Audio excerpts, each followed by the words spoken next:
Well, this is the Let's Interrupt You Sports Flash here on Wednesday, October 5th, 2022. I am coming to you live today because I really could not wait to talk about a few of these stories. Otherwise, it's been really not much else to talk about here this week other than a few things here to talk about. Number one being Aaron Judge finally broke the record. Remember what I said before here, if Aaron Judge were to break the record here, I will be on here live to talk about it. We also got to talk about Brady and Gisele, how they finally got divorce lawyers, how the divorce is going to be final eventually. They're going to probably announce it sooner rather than later.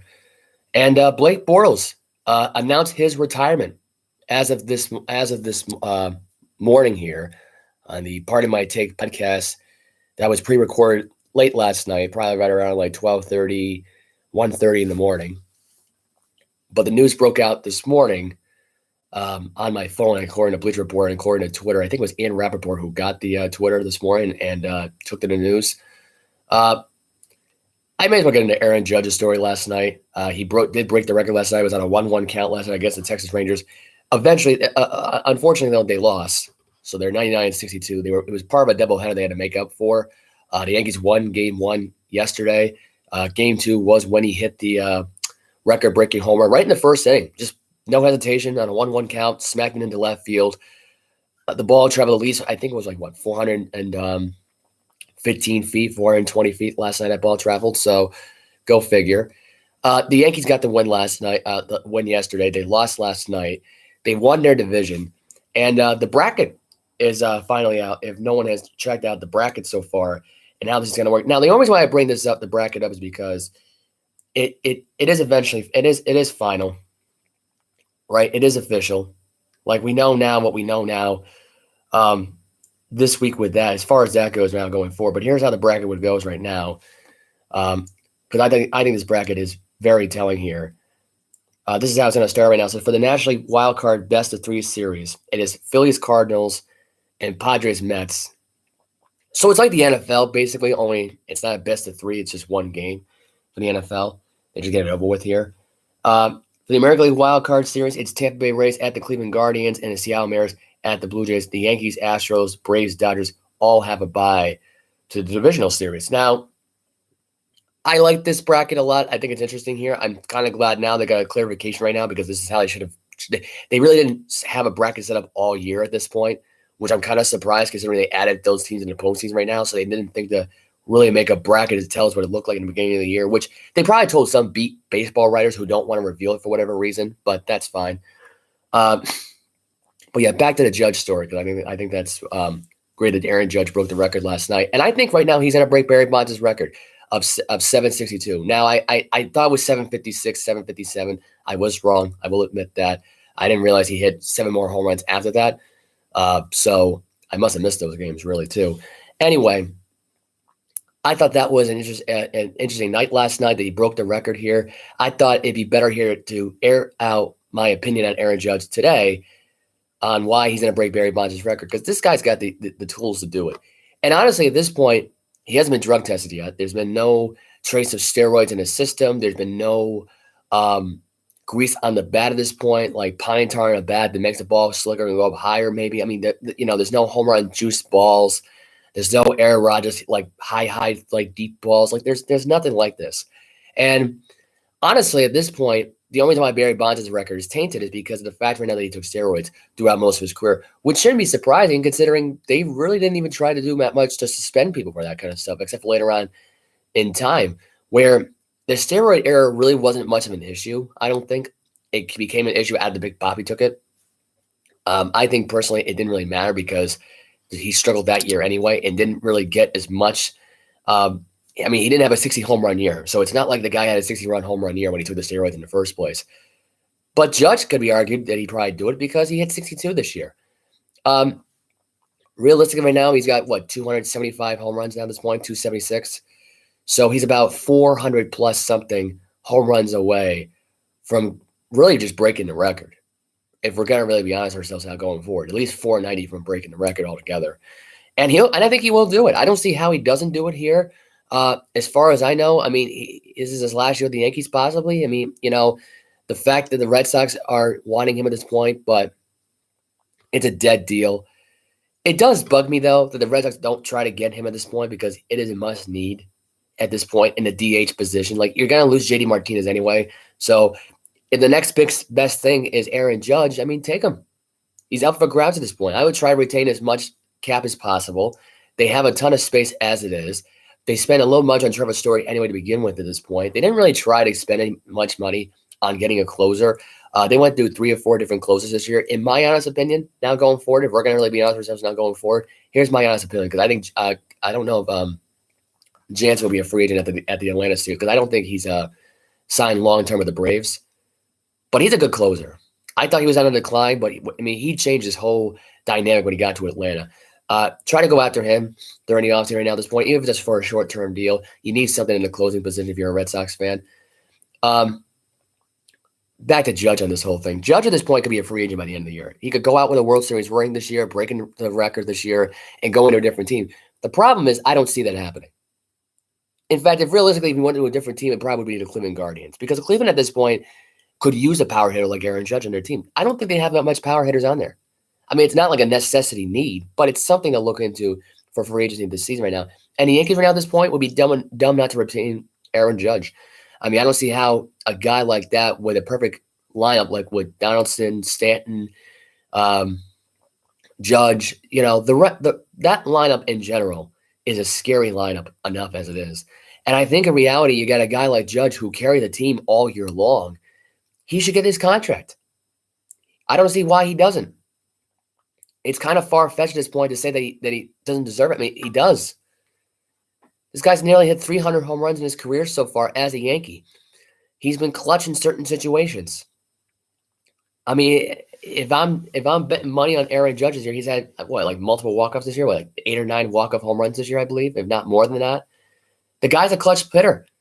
I mean, he's been hitting the top of the lineup, middle of the lineup, bottom of the lineup, hit top of the lineup again. He's been all over. They've been playing with people's heads and opponents' heads here as they go up and face them. And I love the atmosphere of the idea of not pitching to the guy during the postseason and just letting him walk. I look at it like this. It's stupid.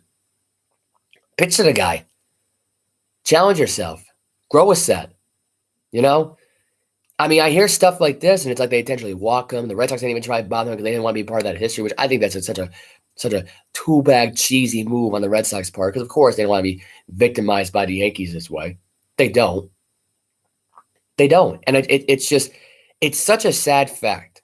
But, the Yankees at this point made history last night. I was able to hit a report here first live. I think he'll break the record just because I think he's the only guy that can reach that 700 level. Stanton may be the closest one next to it, but I look at Donaldson, I say the most he'll get out of his home run career is 600. 600 home runs would probably be the doable for him. Stanton will probably get around I think he'll pass Albert Pujols if we're going to be realistic here about Stanton at this point. He's got a better shot at passing Pujols. So does Judge. Judge has got a better shot right now of going and breaking the record every year. I don't see how he doesn't go for 40 or 50 home runs every single season now going forward. I look at it like this. I think myself, he's the only guy that I've seen so far do it clean. He's been not near any drugs, any steroids, or anything like that for the better part of the year. I mean, they constantly test the guy. I mean, the guy is a jacked up, athletic human being who's got the power of Barry Bonds that took steroids in his body without taking his actual steroids. That's what Aaron Judge really is. I mean, I know it's a little much to say in that take, but it's the truth. It really is the truth. Before I get into Brady Gisele story, I want to get into Blake Bortles' story today. That he announced his retirement via, according to the Facebook live feed here. This is according to Field Yates, actually. Bortles finished. He announced his retirement this morning.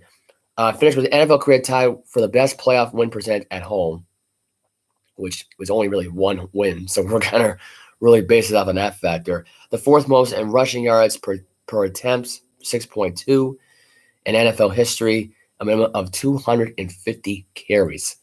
So a lot of people are going to ask me this question, and I'm going to give them this answer. Bortles is not an NFL Hall of Famer. I'm sorry. He's not. He didn't play long enough in his career. He lost his starting job in the end there to Gardner Minshew at the one good game that he had. Not like multiple games, but one. And it wasn't even that great, Minshew's career so far at that point. And I look at Blake Bortles, the fact that he announced his retirement. I'm just surprised by this. I really did not expect this to happen. I don't know why it happened. To me, I think he could have gone another couple of years of playing in the NFL to get into that conversation of maybe making an NFL Hall of Fame someday. But now at this point, no. He doesn't deserve it, in my opinion. He didn't play enough in the NFL for me to even say that, yeah, he played. I mean, at this point, you look at Michael Vick's career. Started his career out back in 2002. His career came to a halt in 2007. And then it got reborn in 2009. And then he retired again in 2011. Like, the guy only played literally, if you want to make the count here, 10 years in the NFL with great amount of rushing yards, great amount of timing in the NFL. But as far as career stats go and everything else like that, playoff win percentage and all that stuff like that, it's hit or miss because he didn't really have a lot of playoff appearances to even say that, yeah, he deserves to be in the conversation. He didn't deserve it. I think he only had in his career, 3 or 4 playoff starts in his career. That's like runs, I should say. And I only call it runs because really, realistically, it wasn't deep ones. Blake Bortles only had 1 deep run in his NFL career as a playoff quarterback. He's not a Hall of Fame quarterback. He's not. He's one of the better backups they have in the NFL. But as far as playoff career goes and stuff like that, I mean, you got to go off after 1 year of the team going into playoffs, mainly because your defense carried your ass throughout the entire time. That's not really much of a playoff career for Blake Bortles. It's just not. I mean, Blake Bortles couldn't even hold a candle to this whole thing. I think realistically, Blake Bortles couldn't carry Tom Brady's jockstrap to get into the Hall of Fame at this point and run with it. I don't think he could do it. I don't think he can hack it. I think realistically, the best chance the Jaguars had for this guy to make the NFL Hall of Fame someday is that he actually won a Super Bowl. That put you in. At this point, it's an automatic put in. If you win the Super Bowl at this point, unless you had a long, luxurious career without winning one, like Ryan Fitzpatrick, for example, like everyone wants to look at his career and say, what about Ryan Fitzpatrick? He couldn't stay on a team for more than 2 years.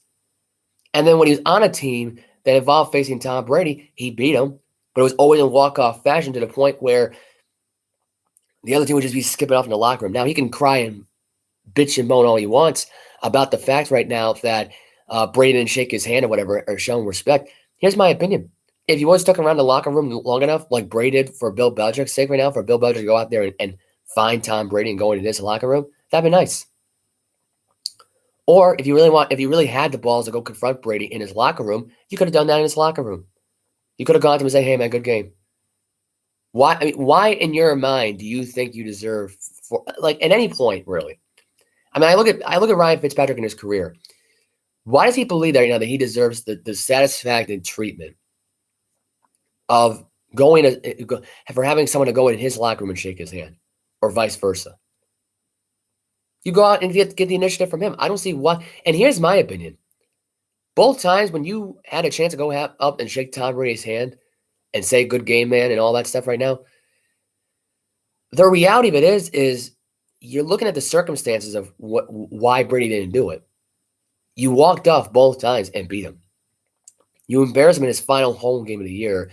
You practically taunted the entire Patriot fan base and basically pissed on the stadium like midfield at that point by celebrating on the logo. I mean, it didn't seem right, and half the players on that team hated his guts.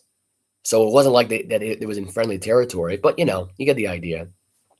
With Blake Bortles, he always had respect from Tom Brady. Blake Bortles at this point and Ryan Fitzpatrick are not even in the same atmospheric conversation. They're not. The guy's just a journey guy who just got lucky to be the star because he was on teams that had sucky quarterbacks. That was it. They had no other quarterbacks that could start besides him. So you figure there, okay, and the luckiest amount of coaches that had the luxury of coaching him showed him the ways of the world. And really, in reality, when Ryan Fitzpatrick beat Tom Brady all those times and they were all walk-offs, it's just all a bunch of drama with Ryan Fitzpatrick. With Blake Bortles, he had class. He was respectable. He was a kind human being. Couldn't say a bad word about him. And everyone's going to say Ryan Fitzpatrick should get into the Hall of Fame more than Blake Bortles. Neither one of them deserve to go into the Hall of Fame. That's all I'm saying. Neither one of them deserve to go into the Hall of Fame. Blake Bortles at this point right now, If he would have gone to the Super Bowl in 2017, because I think he would have beaten Philadelphia that year anyway. And you could have argued right now if Doug Peterson would have gotten let go from Philadelphia that year, well, we would have gone to Jacksonville coached up. And I'm surprised. And here's what I'm really surprised about, really realistically now going forward here, is that Peterson didn't get let go to coach the Jaguars because Doug Marrone was on his way out. That's all it was to it. He knew the backlash he was going to get when he lost the AFC title game in New England. He knew it. It wasn't that surprising. But he was kind of on his way out. Like, he didn't really care about coaching his team now going forward. And really, if you think about it, because they didn't let that loss go. And that's what the problem was at that point. See, the moment to win that AFC title game was in that moment right there. You were up at halftime. You played way too conservative in that second half of the game. And realistically, you relied on your defense that was already tired from dominating the first half of that defense. And holding Tom, you know how hard it is to hold Tom Brady down that offense down just to 3 points in one half? It's not easy to do. It's not. And it's hard to do it for an entire game, especially when Tom Brady is opening up the second half. I rest my case. But Blake Bortles at this point should not be in the NFL Hall of Fame. Granted, he has the records, the accolades to do it, but he has got no Pro Bowl honors. He has no MVP conversations. He has none of that. So that's why he's never going to get in the Hall of Fame. Now, people are going to look at me, they're going to go, part of my take, because they are in such love with Blake Bortles, they're going to say he deserves to be in the Hall of Fame for backups and all that stuff like that. It doesn't matter. It's all about what the stars do in the league, not what the backups do in the league. That's it. Unless you're an accomplished backup who turned starter and became an elite quarterback, then that's a good story right there to go behind here. Or it's the same thing if you're a defensive player or a wide receiver or a running back. It's all what you do after that one season. If you are remote to nothing for the next 5 or 6 years and you're not relevant, then you're not going to be in the Hall of Fame. It's that simple. You're not going to be in the Hall of Fame. Gisele and Tom Brady have got divorce lawyers, so it looks like the divorce is going to go through. Apparently, once they file for the divorce, they got to wait 3 months for a trial case to happen at this point by law. That is the law of the court system when it comes to these certain cases.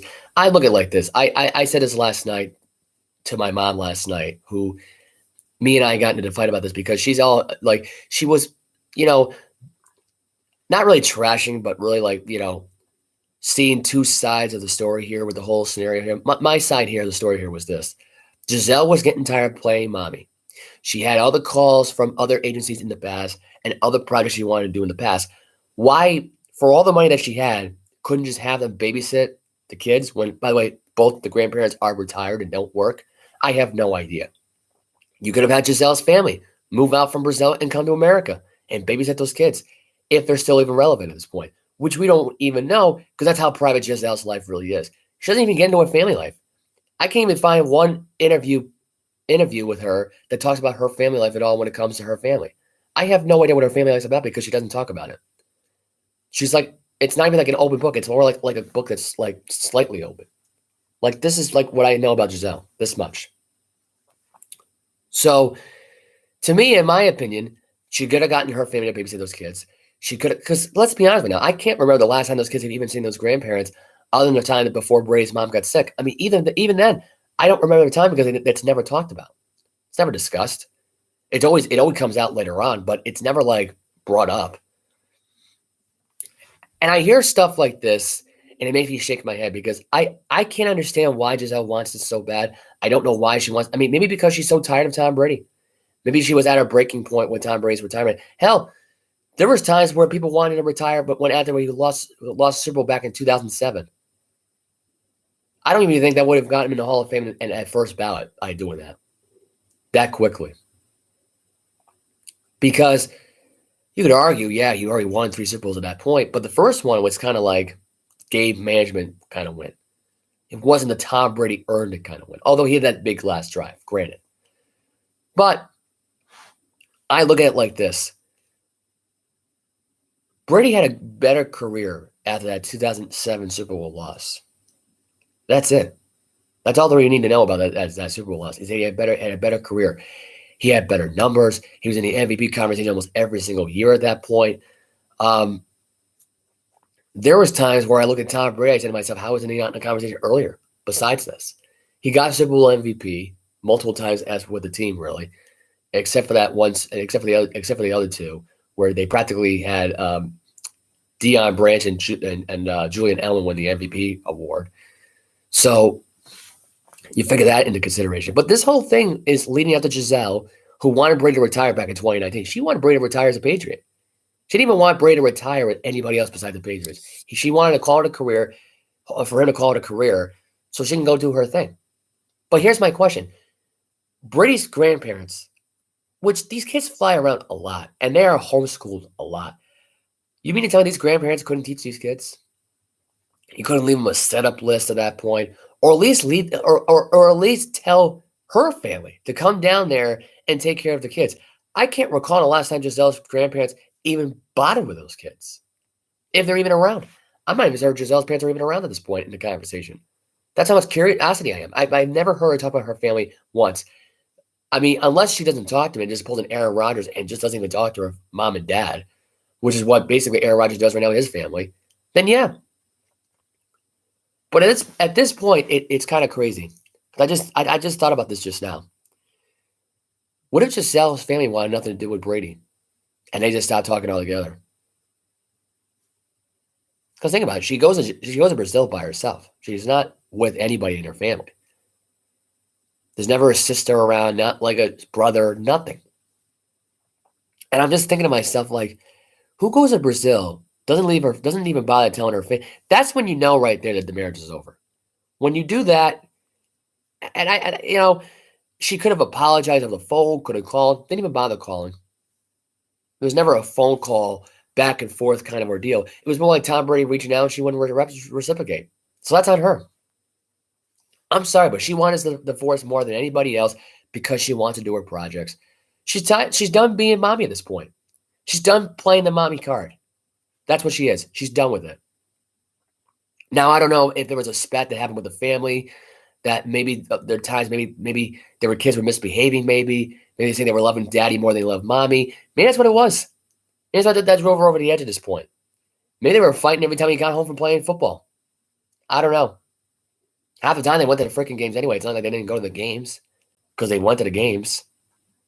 And there was times they probably didn't go to the games and they probably didn't want to waste the money, which for them, I don't even understand because they have all the money in the freaking world. I mean, look at all the mansions and all the houses they have throughout the country.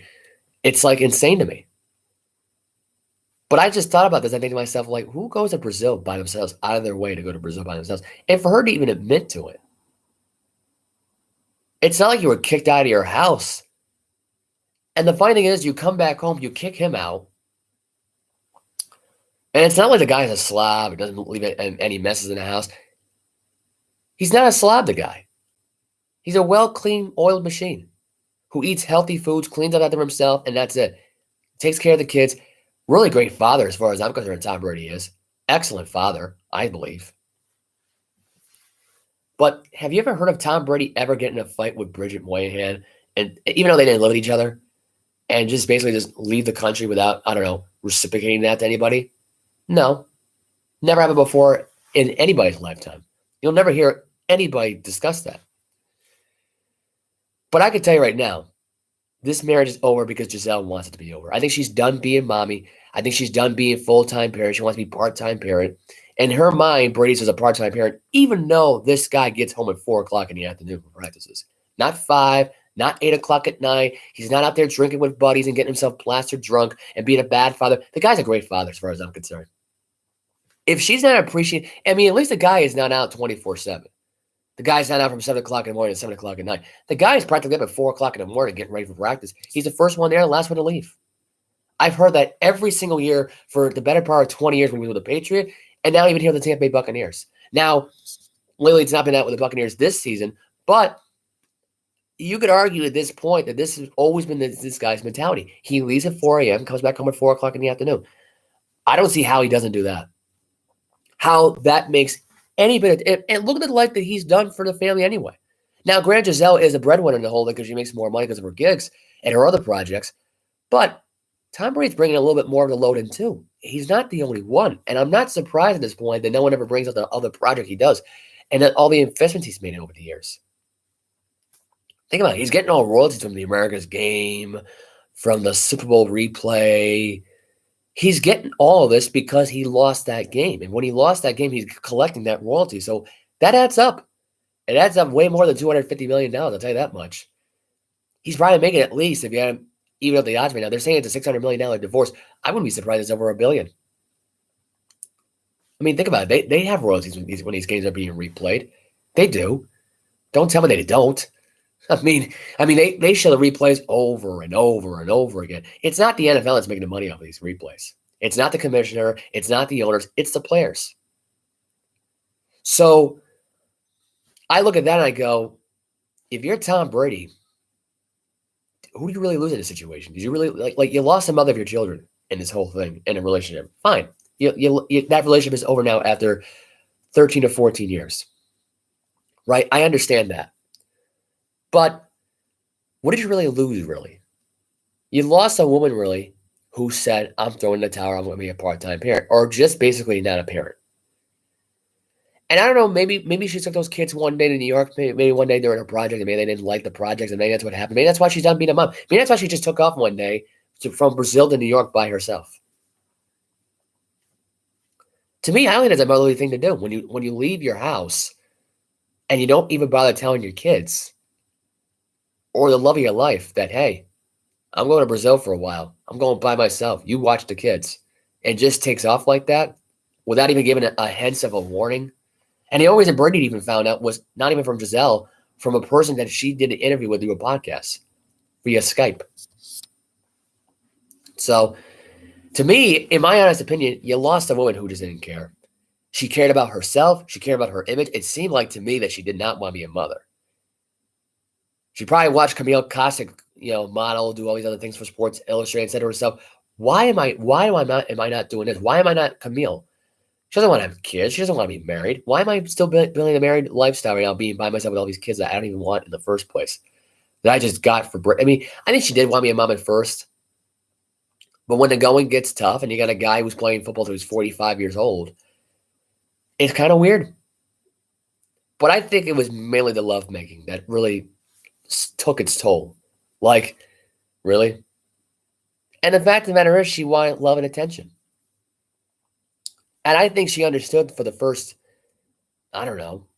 7 years of it, right? But when it got to a point where he was offered an executive position to be with the Miami Dolphins and a player at the same time, and really, if it was tampering, that's one thing. If it happened before the trade deadline, is it really considered tampering? No. But if it kept going on throughout the year, now it's tampering. Now you're just breaking the rules at this point if you're Miami. And the more I thought about it, I'm thinking to myself, like, they wanted the greatest quarterback of all time who just won the Super Bowl to go play for a team in tank to get Tua, then retire, and then become an executive. That was their reasoning for the Miami Dolphins. First of all, that wouldn't even make any sense because Brady wanted to do both anyway. And second of all, it's kind of dumb anyway that he would do that anyway because no other player would want the position. Hell, Bill Belichick right now doesn't even want to be the GM and the head coach at the same time, and the offensive coordinator and the defensive coordinator at the same time right now, playing with his team at age 70. You think Tom Brady wanted to do this? I just think to myself that the whole story to me just makes no sense. Because to me, when it really comes down to it, to Gisele did not want to be in this marriage anymore. Her calling card was they fought, and they fought apparently when the OTA started, is what I heard. Okay? Because that's when it began. Because it's not like he does just regular season stuff like that. And that's it. It's the OTAs, the mini camp, and then that. And it's too soon because the kids want to have fun in the summertime. I get it. The kids want to have fun. It's almost summertime. It's great. Daddy's finally home. But in reality, anyway, Brady's always skipped those OTAs anyway. And I think it's just to hide the fact right now that Gisele and them have been fighting way before this whole divorce thing even became an issue. I would say way before he even left New England. Because think about it. He stopped doing OTAs in 2016. He stopped really doing mini camps really in 2016. He doesn't really do it as much anymore, if ever. And even if he doesn't even get massaged for that because it's mini camp. He just throws the football around. Like, what is he going to do with limited action, with no padding and just tossing the football around? It doesn't make sense. It doesn't. But for a guy to need massage after massage after massage for the whole thing, I mean, the guy had arthritis the entire time. Think about it. I mean, if he's having problems with his hand now, which I think he is, that ring finger, and I would say basically the fact right now that his hand, his throwing hand at this point, he can never grip the ball as much anymore. If you really notice, if I've already talked about here in the podcast yesterday, and how he's had trouble gripping the ball in general, no glove or no glove, you know, there's gonna come a time where Tom Brady is gonna be like, you know what, I'm done with this. I'm done with this whole marriage thing. I don't know why I'm letting this thing get to me. She wants a divorce, fine. I'll see you in 3 months. I'll see that. You know what would really suck? If it happened right on Super Bowl Sunday. That would be the worst. Or the next day after the Super Bowl. Or before, the week before. Anyway, I just think it just sounds real. It just sounds weird. That's all.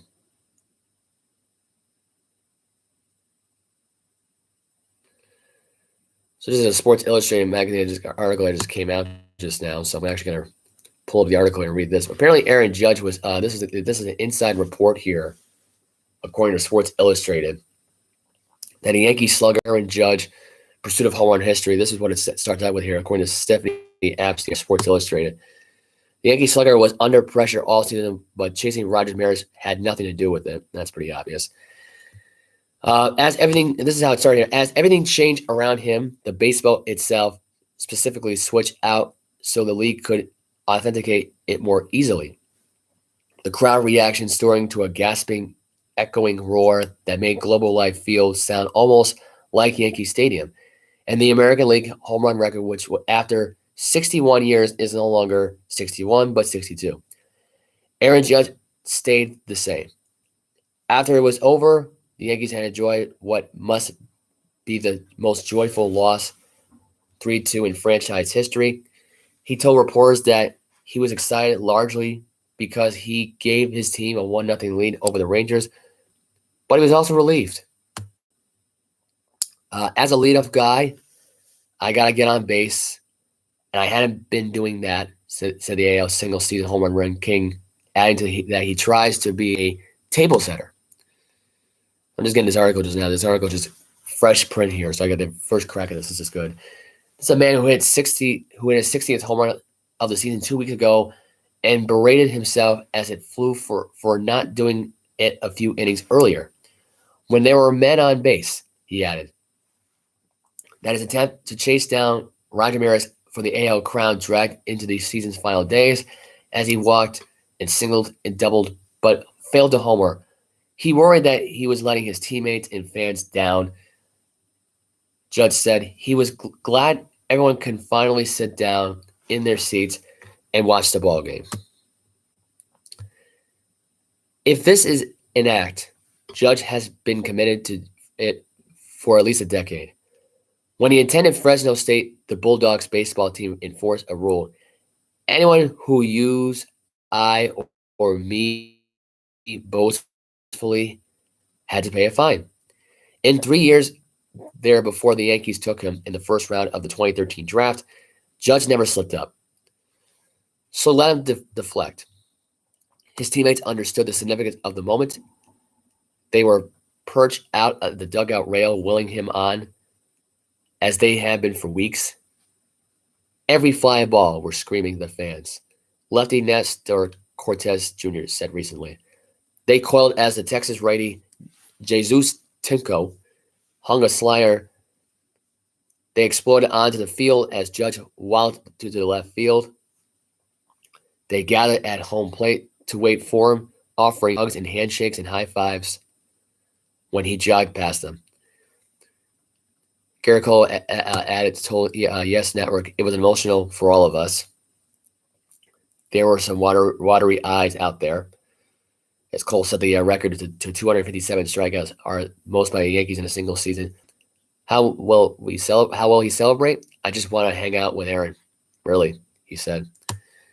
The fans went nuts to cheering Judge as if he were one of their own. They knew what a tremendous season he has had. They knew how gracefully he handled the attention. They probably did not know that shortly before the game, Judge had texted his personal hitting coach he believed he had identified a problem with his swing. Judge, 30 years old, has a chance to something that we might call a duplical crown. He leads the league not only in home runs, perhaps you've heard, and runs batted in at 131, but also went above a replacement at 10.7, on base percentage of .425, slugging percentage of .686, OPS 1.111, runs scored at 133, walks 111, and 391 total bases. And he could overtake the Twins' Luis Arraez Wednesday for a batting average. Judge sits in second at 311. Perhaps the most impressive aspect of Judge's performance is the environment in which he accomplishing it. Pitching is more devastating than it has ever been. The baseballs themselves seem to fly less far this year than in the past few seasons. And elite tests for performance-enhancing drugs, fly balls have not left the parks less often since 2012. This is what Alex Cora, the manager, had said at that point.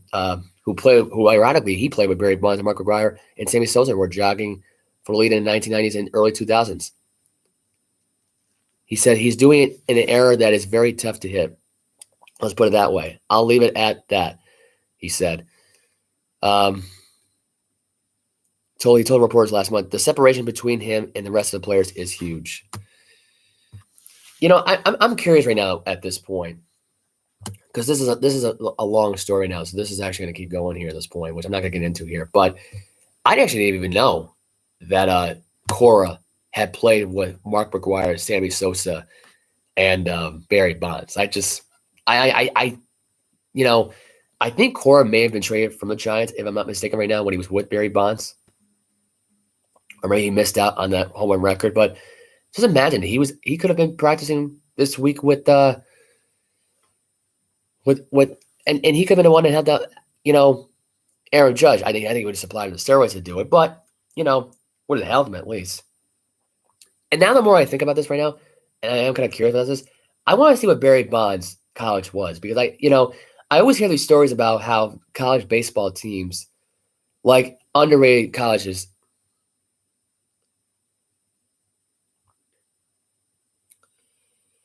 okay, he went to Arizona State. Okay, so how about Sammy Sosa here?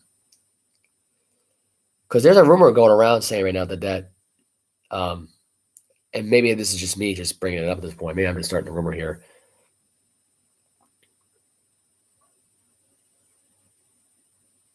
Sammy Sosa never even went to college. So you could argue Sammy Sosa basically pulled a Kobe and LeBron. Mark McGwire, who I believe also went to college, if I'm not mistaken. Because I think, if I'm not mistaken here, I think Aaron Judge's hitting coach was Barry Bonds' hitting coach in college. So I don't know, unless I'm mistaken, really, if I'm thinking for somebody else right now. Mark McGwire went to USC. But anyway, I mean, I could be mistaken right now. I could be wrong. I could be way off base here on that assumption right now about Barry Bonds possibly having, Barry Bonds having that guys as hitting coach in college. I mean, I could be wrong. I don't think it is at this point. But maybe we should look it up right now at this point. I'm gonna look it up right now because I am curious about this whole thing and what his career had looked like at that point.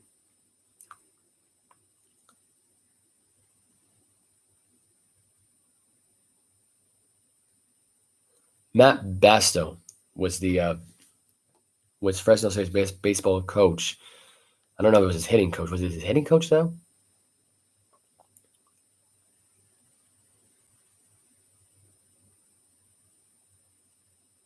Oh, it was Richard Signick. Okay. So now I gotta look this up now because I want to say he was. I think maybe he was the one that was Barry Bonds' hitting coach, maybe in college. I mean, or was professional, because he was working with professional people. So I'm getting a lot of different results here right now. I'm not gonna get the accurate result that I want, but you kind of get the idea of why I'm curious right now and why I wanted to do this story here. Because I knew that Sports Illustrated, because I was waiting for that Sports Illustrated article to come out because they were going to have a big speculator here at this point. In fact, Judge will probably be on the cover by the end of the year for Sports Illustrated just for hitting that 60-second home run. But that article kind of summed it up right there. This guy was coming out of the draft 2013.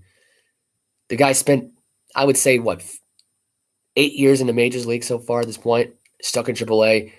The guy's won with the Yankees. And, the guy is a monster. That's all there is to it. He was drafted in 2013, completely forgotten about at this point, which most baseball players sometimes are. But when they get to the majors, it's a different story. They come out hitting daggers. And if you're irrelevant at this point and not used to and shuffled around right now at this point, well, you're forgotten about. Aaron Judge here made history this year. And he'll be the one that breaks Barry Bonds' record. I look at it like this. This is a guy right now who's going to help him out here at this point. Why not have him come out here right now and be the hitting coach for the New York Yankees? As a matter of fact, why didn't he come with him in the first place? Because to me, you could have two Yankee players right now at this point breaking that record. Stanton and Judge could be the ones that break Barry Bonds' record.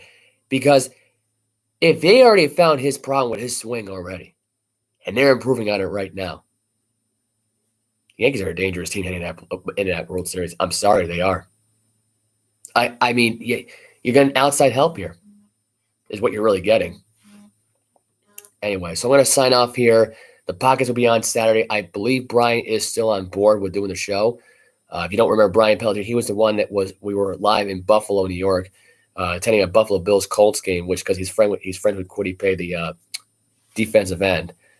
So it is looking like now that that he will be co-hosting the show with me on Saturday. I have not heard yet from Mike yet of what he is doing. He really doesn't even know what he's doing. Realistically, his life right now is basically put on hold because he can't figure out his life. So I'm going to end the show there because I got a phone call I have to take. But I'll see you all on Saturday. I am out.